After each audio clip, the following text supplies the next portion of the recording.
I'm going to show you how to copy a file when your source window is maximized. Let's copy a file from a maximized window to the desktop.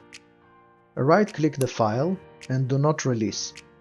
Drag it to the corner of the screen and wait for the desktop to appear. Now drag it to a chosen location on the desktop and release.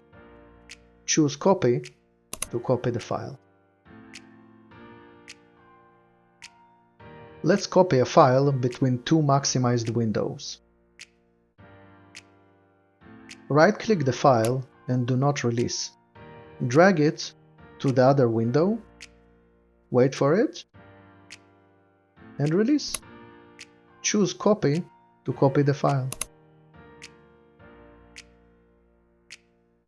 Now, let's copy a file between two maximized windows using the Alt and Tab keys. Right-click the file and click Alt+tab. Choose the destination window and release. Choose Copy to copy the file.